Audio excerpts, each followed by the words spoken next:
igipangu iki kiba gifite ibiryo. Yesu! Ese wakoboka gucyo nta biryo ufite sita.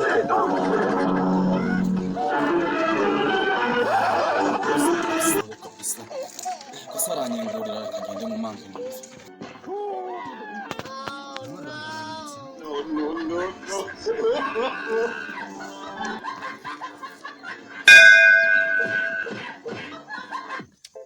Chicaye no hanze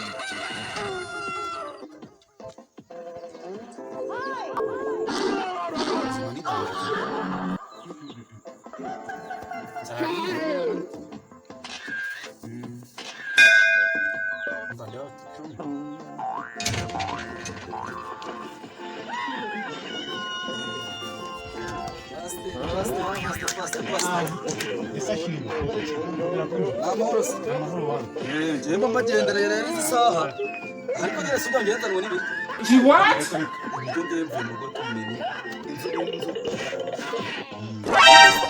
Jenda vuza ati hano hari umutipe twiganye vuba reka mugereho tuganire hebyo nge naga bityo Niumva saho.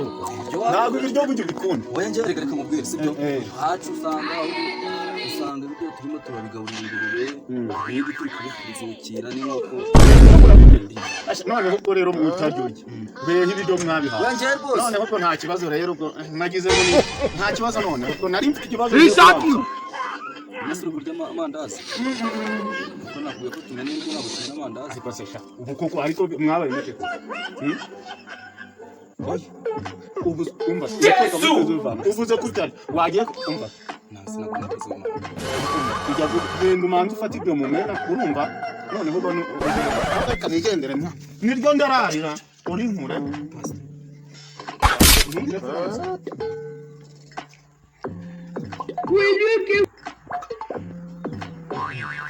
Class wagize none sije ko naguye ko tumenye ibintu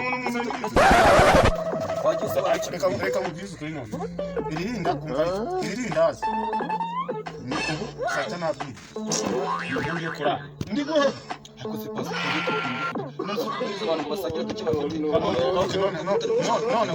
none uko ndamusi Jesus! kandi bani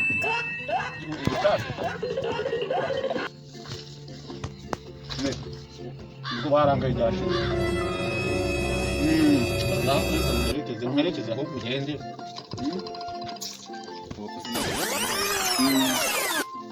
none se ngiye nguye ko tumenye ibiryo none nese amandazi turayame passe ugira umutima mu batiriya none ariko passe ugira umutima mu jena na gusura ko nano kumwe no gusona